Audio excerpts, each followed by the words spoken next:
Damas y caballeros, bienvenidos a Fútbol Picante desde casa. Aquí estamos junto a José Ramón Fernández, Roberto Gómez Junco, Hugo Sánchez. Tenemos temas interesantes. El fútbol francés ha tirado la toalla. No se va a completar la temporada de la Liga 1. Se unen a Holanda y a Bélgica como las naciones que han decidido cancelar sus temporadas, de acuerdo a lo que dicen, en este caso, autoridades científicas, autoridades del país. O sea, Pavel Pardo dice que la selección de la Volpe marcó el fútbol mexicano. Nacho Ambriz, en una entrevista con Fútbol Picante, dice que si la liguilla vuelve, si el fútbol mexicano vuelve, cualquiera puede ser campeón. Y Caviño cumple años hoy. ¿Qué lugar tiene en la historia del fútbol mexicano? Vamos a hablar de Evanibaldo Castro Caviño. Saludo con mucho gusto a José Ramón. José Ramón, ¿cómo estás? Buenas noches. Hola, David. Saludos, José Ramón. Con mucho gusto a ti, a Roberto y a Hugo Sánchez. Esto quiere decir que el Paris Saint-Germain ya es equipo de Champions, el Brujas de Bélgica es equipo de Champions y por supuesto el Ajax de Holanda es equipo de Champions de la próxima Champions, lógicamente. Sí. El problema aquí, José Ramón, va a ser para el Paris Saint-Germain, que ya eliminó el Borussia Dortmund y está en cuartos de final, es que no podrá jugar en casa en París. Entonces tendrá que jugar, si se reanuda la Champions, toda la competencia como visitante, aparentemente en estadio vacío. Increíble. Bueno, el Paris Saint-Germain Roberto, ¿cómo andas? Tiene equipo para jugar de visitante fuera y donde quiera. Muy bien, David. Roberto, ¿cómo estás? Saludos. Un abrazo para todos. Sí, y existía también la posibilidad, o existe, de que las siguientes fases ya de la Champions League se jueguen en cancha neutral a un solo partido, ¿no? Creo que existe esa opción, es una de las alternativas que contemplan. Sí, en cuartos de final, Roberto, que se juegue a un solo partido. Cuartos de final. Y a un solo partido. Sí. Bueno, Hugo Sánchez, Hugo, ¿cómo estás? Saludos, Hugo. ¿Cómo anda todo por allá, vecino? Saludos. Hola, David. Encantado de saludarlos, José Ramón, Roberto. Bien, contento de estar aquí con ustedes otra vez. Bueno, ¿les parece bien si escuchamos a Pavel Pardo, que fue una figura importante del fútbol mexicano, que jugó con el Atlas, con el América, que tuvo sus pasajes también muy interesantes, sobresalientes en el fútbol alemán, en la Bundesliga? Habla Pavel Pardo sobre la selección mexicana del año 2005-2006, la del Mundial de Alemania. Hace poco que la Volpe anunciaba su retiro del fútbol, la Volpe decía que el momento más importante de toda su trayectoria fue aquella selección. Escuchemos lo que dice Pavel Pardo sobre esa selección de Ricardo La Volpe.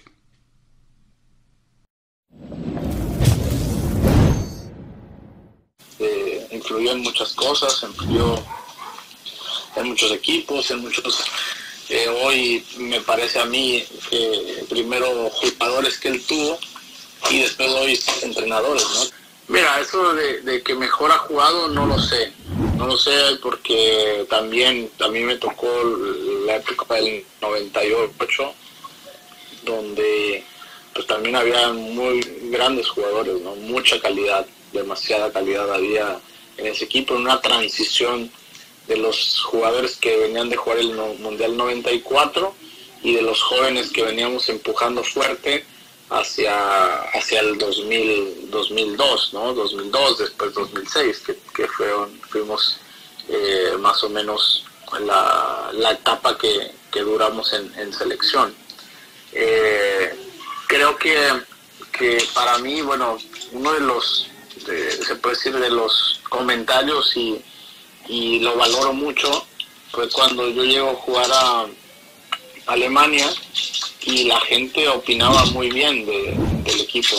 La gente opinaba que veían un equipo europeo, que venían una selección con un estilo, ¿no? Dinámico, con un estilo muy a la europea, y creo que eso tiene mucho valor porque entonces realmente pusiste un sello, dejaste huella y te diste a notar y dejaste algo para el fútbol, ¿no? Entonces, un respeto también, ¿no? Que México obviamente se lo ha ganado a pulso, pero específicamente en esa selección creo que eso sí se consiguió.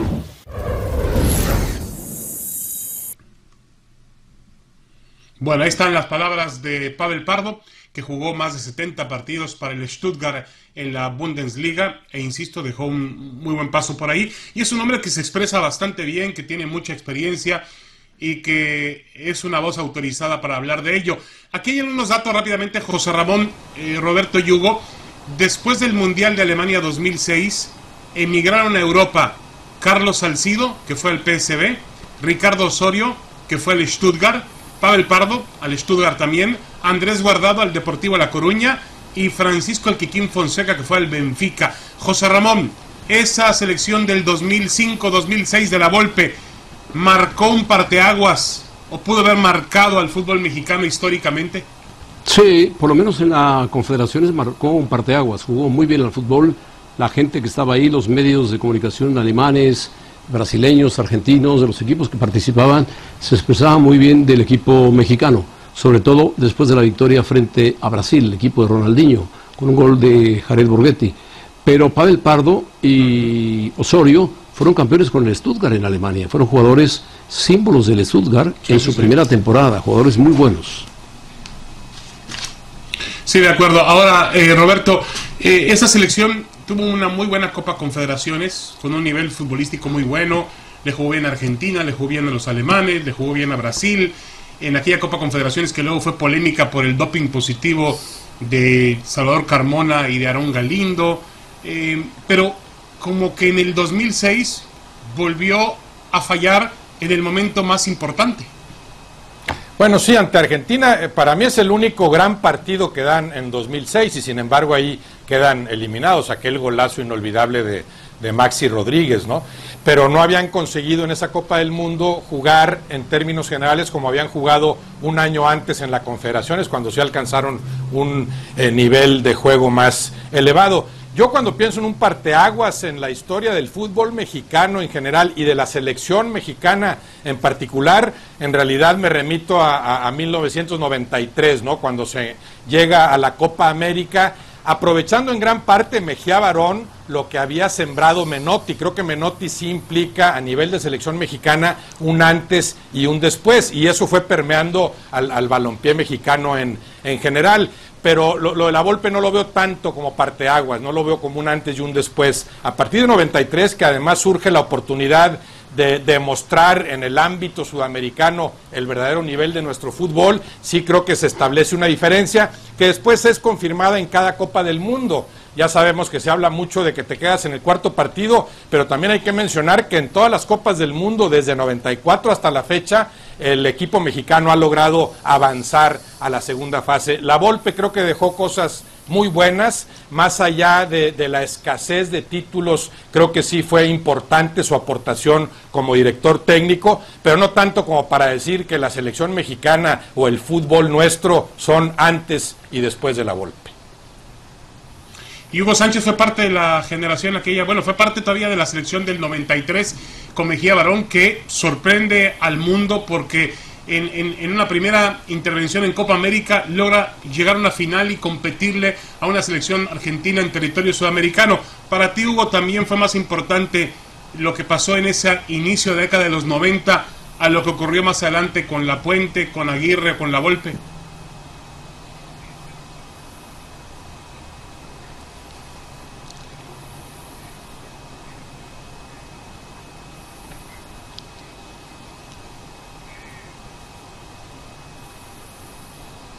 Sí, estoy de acuerdo con Roberto.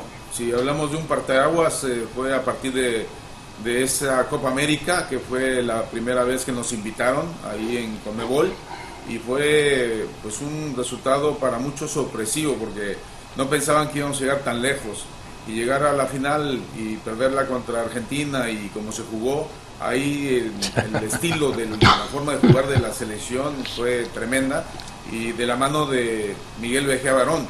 Muchos achacan a Menotti, que supuestamente influyó mucho, y eso pues me imagino que por ser extranjero, pero Miguel Mejía Barón inició una etapa aprovechando el tema de generaciones de grandes jugadores de calidad y talento, y luego que lamentablemente se nos escapó la oportunidad en el 94, digo en el 86 primero, y luego en el 94 una gran oportunidad para haber avanzado en un mundial. Tal vez sí, la Volpe hizo un trabajo con buena imagen futbolística. Como dice Roberto, estoy de acuerdo, en la Confederaciones se jugó a buen nivel y nada más, pero no hay que darle demasiado mérito porque en cuanto a resultados no fueron cosas sobresalientes. Y luego el 2007, ojo, no se olviden del 2007 cuando estuve de director técnico en la Copa América de Venezuela, también la manera de jugar de la selección fue una manera especial. ¿Se acuerdan aquel partido? El equipo ucraniano. Que el Tata Martino estaba de entrenador, ¿se acuerdan? Y que Neri Castillo fue el goleador del torneo y todo. Y de ahí... Él estaba en el Olympiacos y de ahí brincó al Shakhtar Donetsk. Y se acabó la carrera de... Y luego el Manchester City, José Ramón. No con mucha fortuna. Hasta ese momento era el jugador mexicano más caro. Vamos a ir a pausa y vamos a regresar con más aquí en Fútbol Picante desde casa. Ya volvemos. Justo.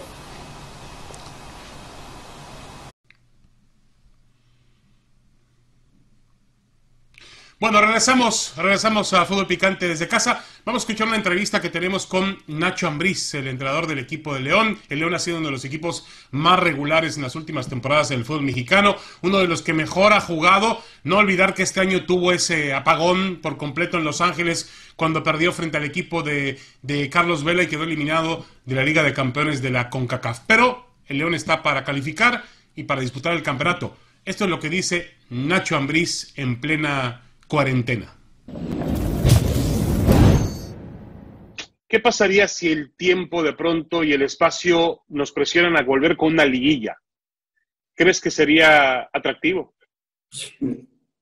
Dudaría, David, no te voy a mentir. Dudaría, ¿por qué? Porque imagínate regresar a una liguilla después de una pretemporada, porque tenemos que hacer una pretemporada, ¿no? Tenemos que otra vez que al jugador meterlo a ese ritmo tan exigente que es una liguilla, donde todos, y tú no me vas a dejar mentir, David, es cuando se ve el gran fútbol o que hay más espectáculo. Entonces, animarme a aventurarme a decirte, David, va a ser una liguilla espectacular, me equivocaría. Te lo puedo asegurar que me voy a equivocar. O sea, no sé qué va a pasar, si no sé qué, si tenemos... Hoy, pues yo sí me siento tranquilo, decir, si deciden que se acabe el torneo y calificamos los primeros 8, pues yo estoy tranquilo porque mi equipo está calificado, ¿no? Pero después de que brindemos un buen espectáculo todos, ahí sí, no sé, David, realmente qué pasaría. ¿Cómo ve Nacho Ambriz? ¿Cómo ves juntar las dos ligas, la MLS con la Liga MX? Tocas un punto importantísimo, David. El habernos alejado de Libertadores, de la Sudamericana, que en algún momento me tocó participar, y de un torneo importantísimo que tuve la fortuna de jugarlo y ser subcampeón, que la Copa América. La Copa América. Eran 3 torneos, creo, que nos ayudaba a tener otro tipo de roce, de otro crecimiento. A mí dentro de ese roce, en los que yo te comento, pues sí me tocó jugar, por decirte, contra el Pío de Valderrama, contra Roberto Carlos, contra Romario, contra Bebeto, otros nombres que se me olvidan, pero que sí, o contra Batistuta, contra el Cholo Simeone, contra Redondo. O sea, ese roce hoy no lo tenemos. Hoy lo tienen los chicos que están en Europa, cuando les toca jugar que la UEFA o que con la Champions. Entonces, sí hemos perdido ese contacto. Hoy me hablas de una liga que está en crecimiento y vaya que ha crecido, David. No nos podemos decir que no. Hay unas bases sólidas, van respetando proyectos, saben lo que han venido buscando, no de ahora que hoy están llegando toda esta gente importante y entrenadores. Desde tiempo atrás, David, si tú no me dejas mentir, nos lo venían marcando. A lo mejor no hicimos caso. ¿Por qué? Porque pues seguíamos generando que nuestra liga estaba muy competitiva, que llegaban buenos jugadores. Hoy yo creo que ellos nos van ganando. El día de mañana la podemos unificar, para mí sería un buen crecimiento, David.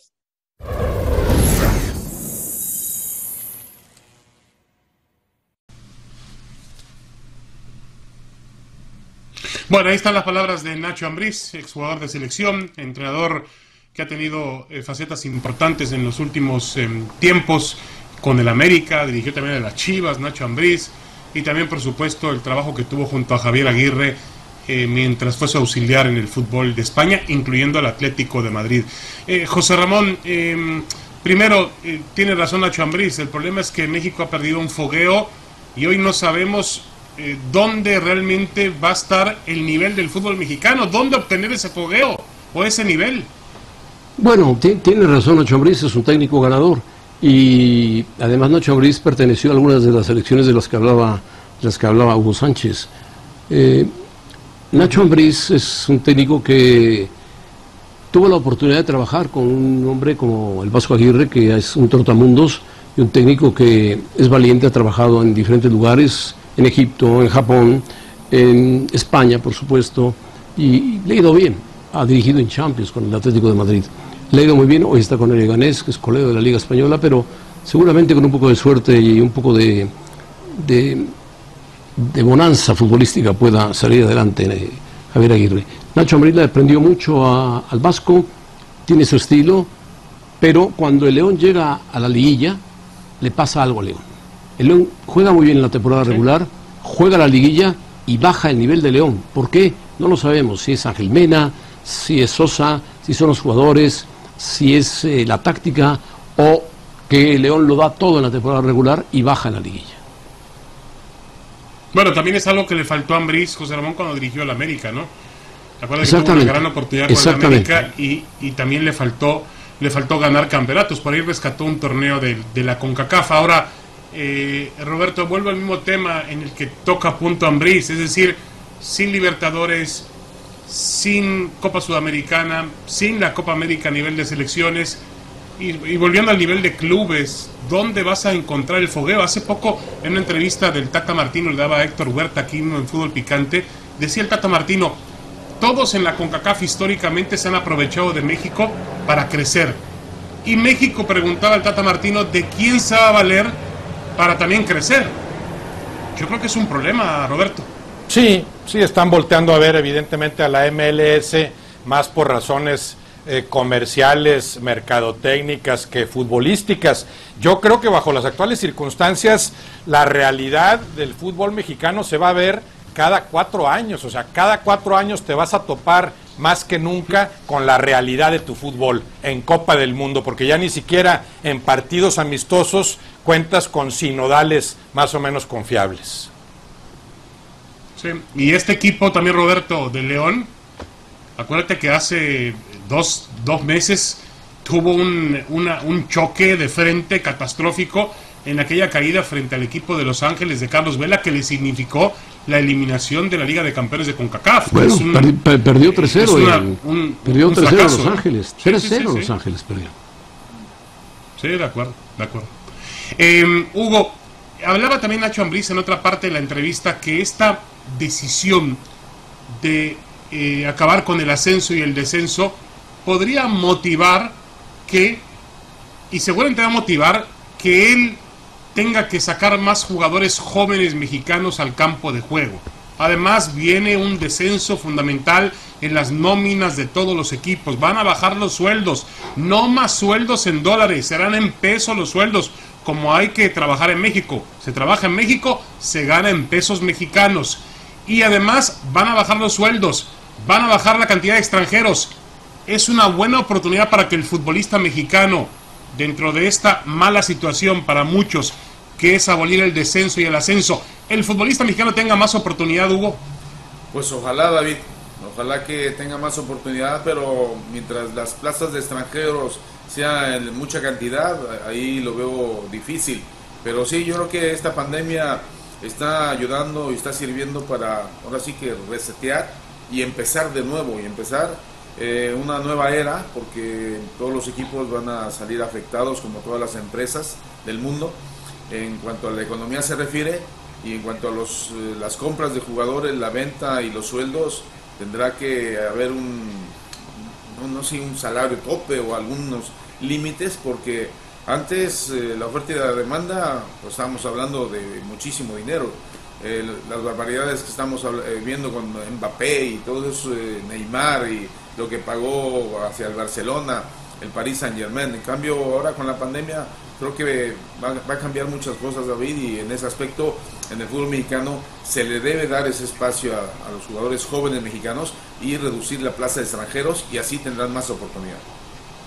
Sí, es muy bueno lo que dice, claro. perdón, David, Sí. es muy bueno lo que dice Hugo Sánchez, porque en el momento que tú le digas al extranjero, no vas a ganar en dólares, vas a ganar en pesos porque vives en México, y en México se consume pesos y se gastan pesos mexicanos. Entonces, olvídate de los dólares. Olvídate que tu equipo te pague los impuestos. No hacer contratos con los impuestos incluidos, que es durísimo para los clubes.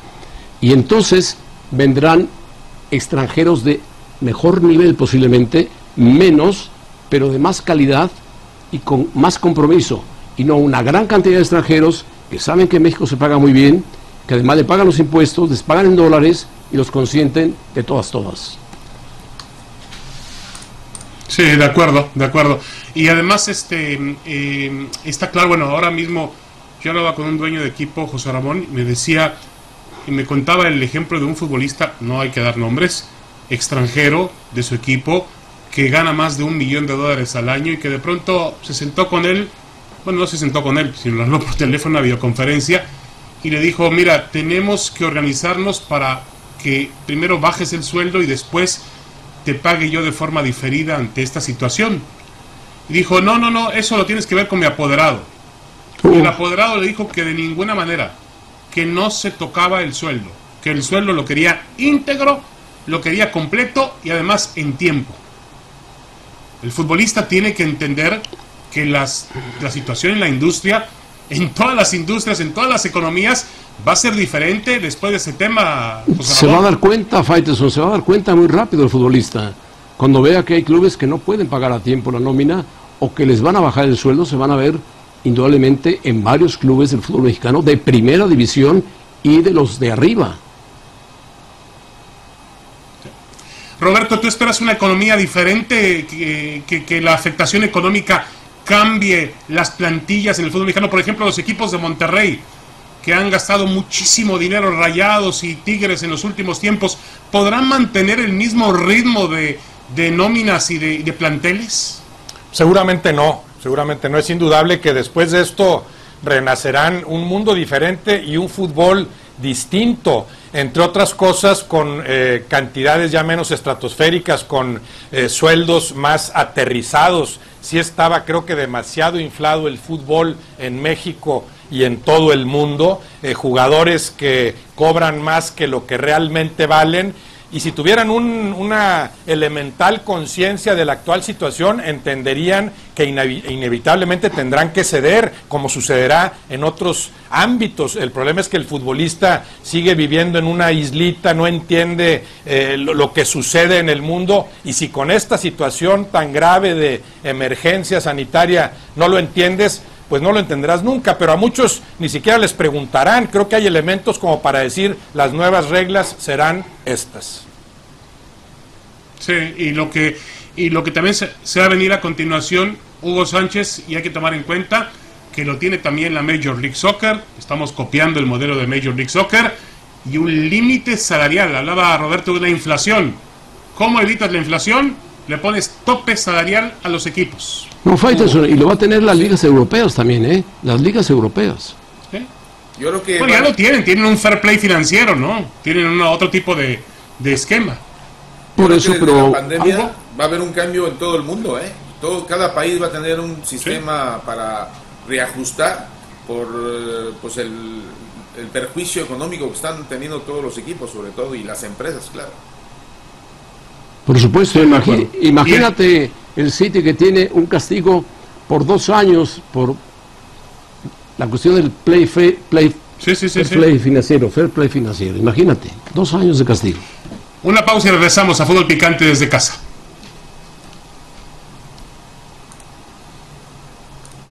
Castro Silva, mejor conocido como Caviño, cumple hoy 71 años de edad. Nació en Salvador de Bahía, en Brasil, uno de los...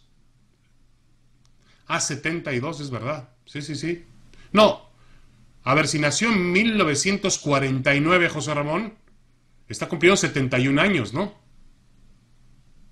Claro. El año pasado cumplió 70, hoy cumple 71. Vamos a escuchar una entrevista que tenemos con Caviño, que hicimos hace un par de años, si no me equivoco fue durante los Juegos Olímpicos en Río de Janeiro, ¿correcto? En el Mundial de Brasil, perfecto. Ahí logramos una entrevista con Caviño. Vamos a escucharla y regresamos para hablar de este fantástico futbolista brasileiro que llenó toda una época en el fútbol mexicano.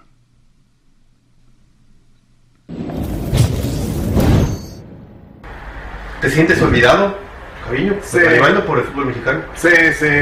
Não é de ahorita, não. Desde que parei de jogar em 87, 88, no Tigre, não. Eu pedi uma oportunidade para ser treinador na universidade e mandaram esperar. ¿Has llorado? De decir... Miles vezes. ¿Por qué? Por muitas coisas. Por não me tratar o que eu merecia ser tratado. Eu fui Caviño, melhor jogador, mas fora da cancha eu era a melhor pessoa. ¿Te dolió hasta las lágrimas? Ah, Sí. puta, eu chorava que puta. Eu chorava demasiado. Hugo Sánchez fue el máximo jugador en la historia del fútbol mexicano. Bueno, eu considero que sim, Hugo foi excelente jogador, não? Só que eu também sou mexicano. Eu tenho meu passaporte, né? Então, ele é o segundo, o primeiro é Caviño. Então, nascido em México, estou de acordo. Hugo é o melhor jogador. Pero el mejor en la historia en el fútbol mexicano, sin importar nacionalidad, fue... Caviño está escrito, verdade? 8 anos campeão de goleiro. Todos os títulos de Copa, de Liga, de Supercopa, Continental, tudo Caviño ganhou. Então, o que está escrito está.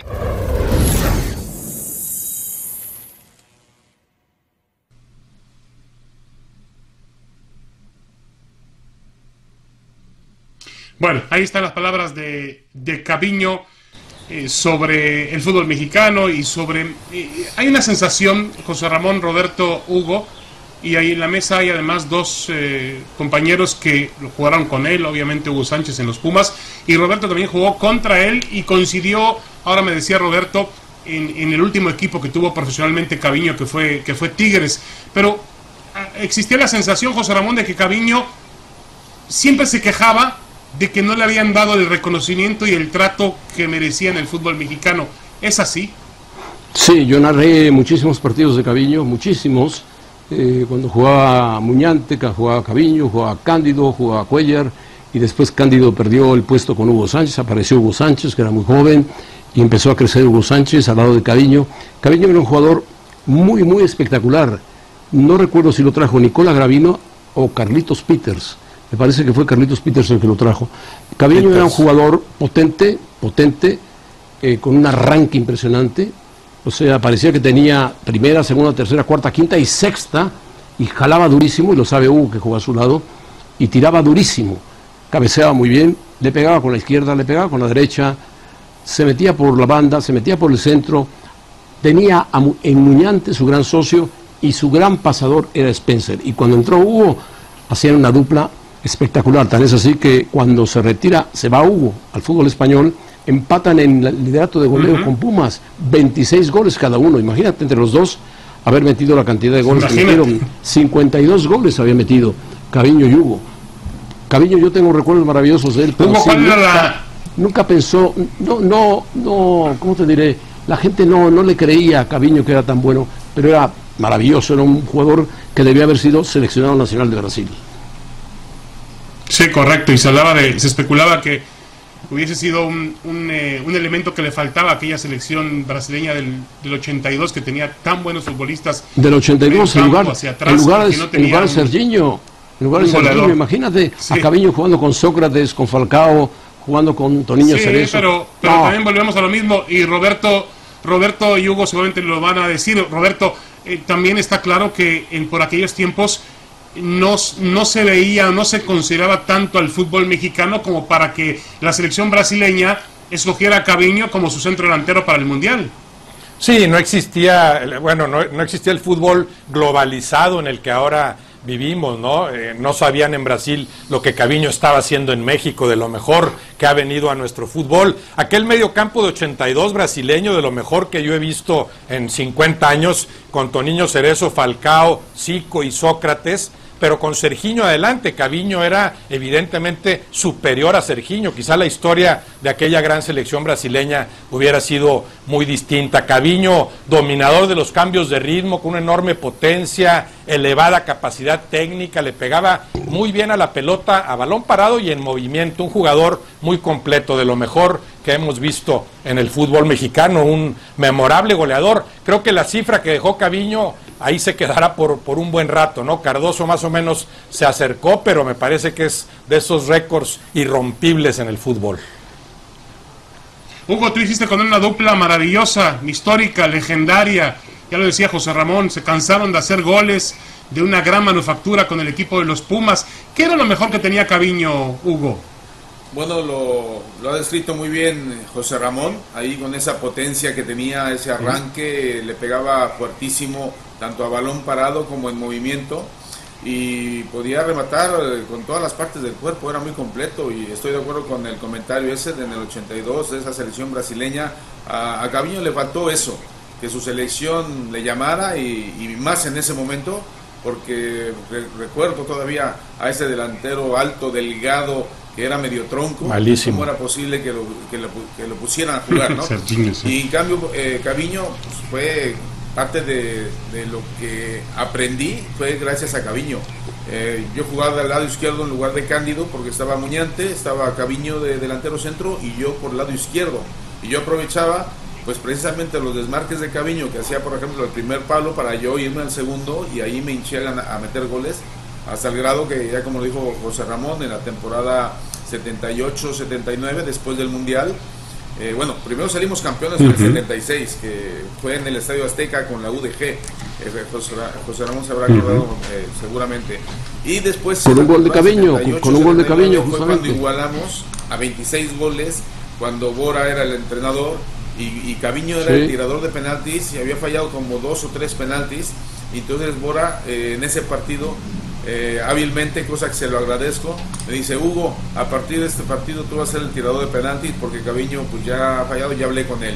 Y hubo un penalti contra Cruz Azul bueno, contra Cruz Azul fue, y metí el gol que me dio el empate a 26 goles. Yo no conozco, a ver José Ramón, David y Roberto, yo no conozco en ninguna parte del mundo que dos jugadores del mismo equipo hayan salido máximo goleador. ¿Puede ser algo único?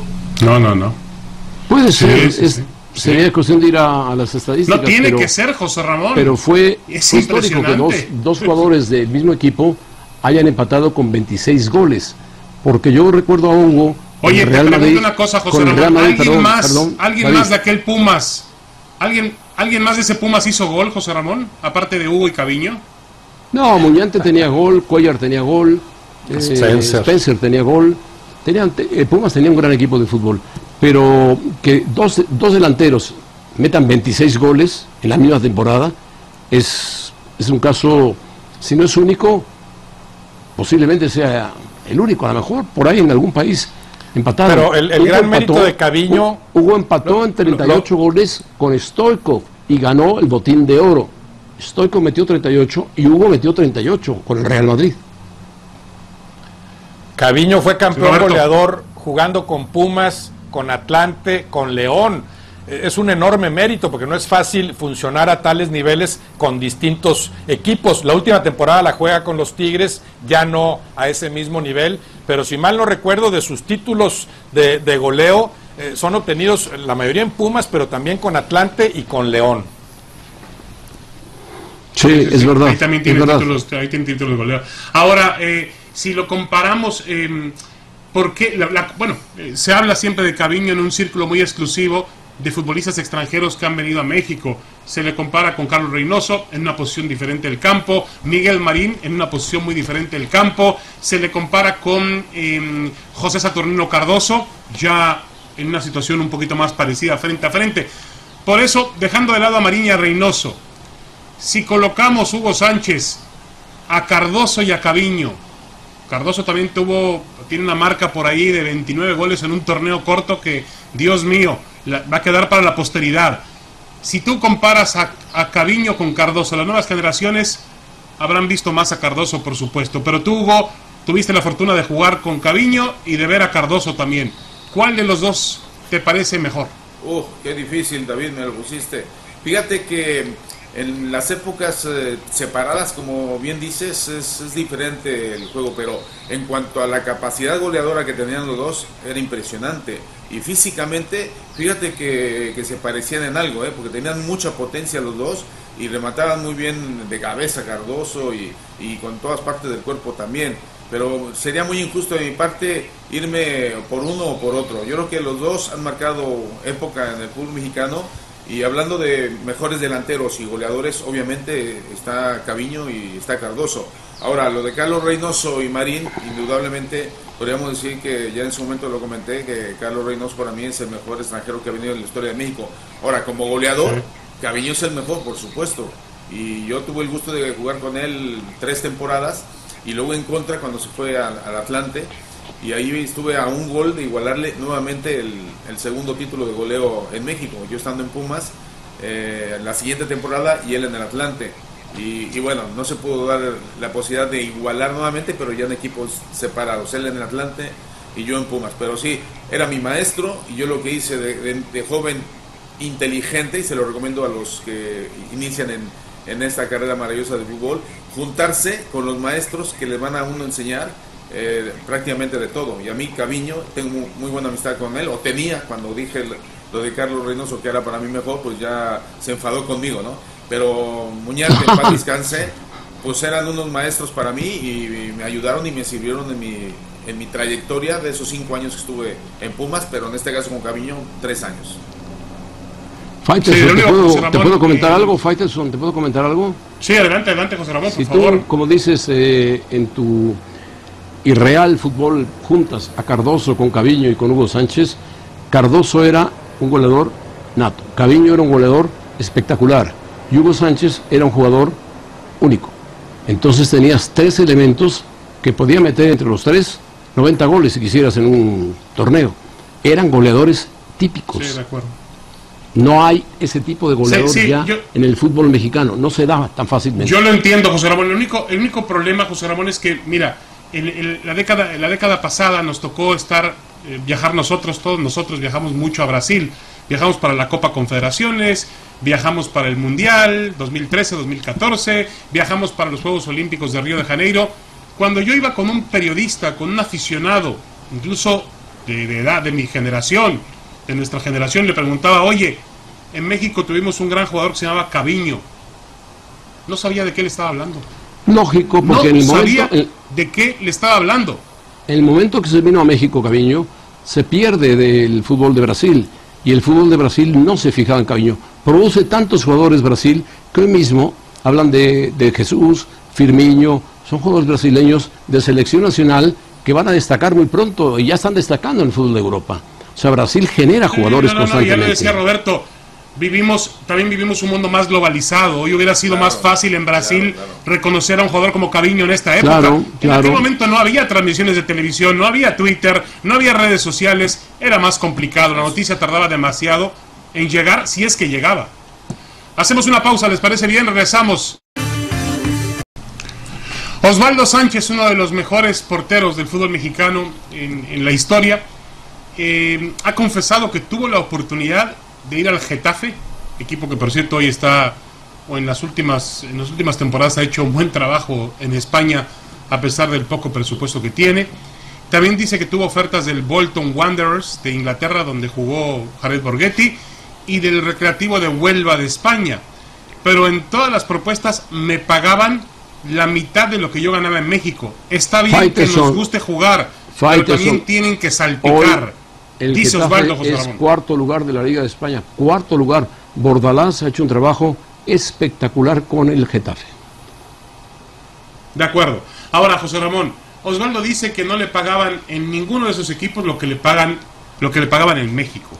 Pero hubiera aprendido muchísimo en Europa. Hubiera aprendido mucho, Osvaldo. Hubiera sido un portero más completo, mucho más completo de lo que fue.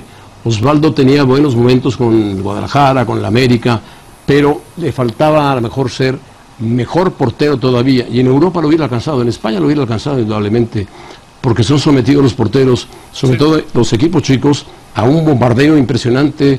Imagínate a Osvaldo Sánchez aguantando los cañonazos de Cristiano Ronaldo, o de Benzema, o de compañía, o de las jugadas de Messi, o de todos los grandes jugadores que tiene la Liga de España. Osvaldo podría haber jugado como lo hizo Ochoa en el fútbol español, sin ninguna duda. Oye, David, y en ese sentido me gustaría comentar algo al respecto, porque me pasó a mí algo parecido con Atlético Madrid. Si recuerdan que querían regresarme a Pumas y con el ingeniero Guillermo Aguilar Álvarez, y cuando tienes ilusión y tienes ganas de triunfar en otro país, en este caso en Europa, como lo hice yo en España, y si Osvaldo tenía ganas de triunfar, pues ¿por qué no aceptó el que le pagaran el 50%? Claro. Porque yo me reduje el 50%. Claro. Alfonso Cabeza, José Ramón, ¿te acuerdas? Que me dijo, si tú te quitas el 50%, te quedas. Y yo dije, ¿dónde le firmo? Y le firmé. Y luego ya vino Vicente Calderón y me regresó eso y me pagó más y me contrató por 3 años más. Entonces, si Osvaldo, así como cualquier otro jugador que me esté escuchando, si le pagan menos que lo que están ganando en el equipo mexicano, pero les van a abrir la puerta a Europa, pues hay que arriesgarse, como dices David. Y después Hugo apareció de la zona de confort. De la zona de confort, claro. Como le hizo. Mendoza apareció para decir, aquí está Hugo Sánchez, ¿cuánto, tanto, vámonos, sí o no?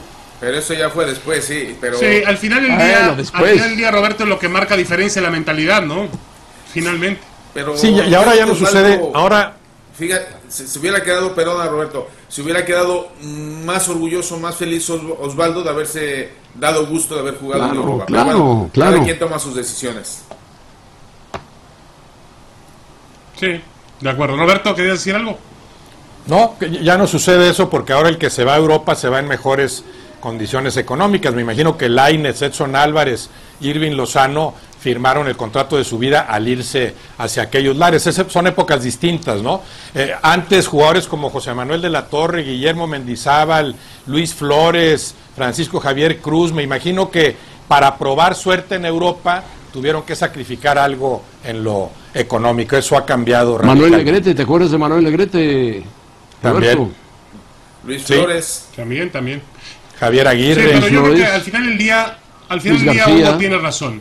Aquel que toma riesgos y esos riesgos te van a llevar algún día a lo que lo llevaron a él, a ser una figura en un equipo legendario como el Real Madrid. Hay que arriesgarse en la vida. Ese es el mensaje para el futbolista mexicano. Una pausa y regresamos a Fútbol Picante desde casa.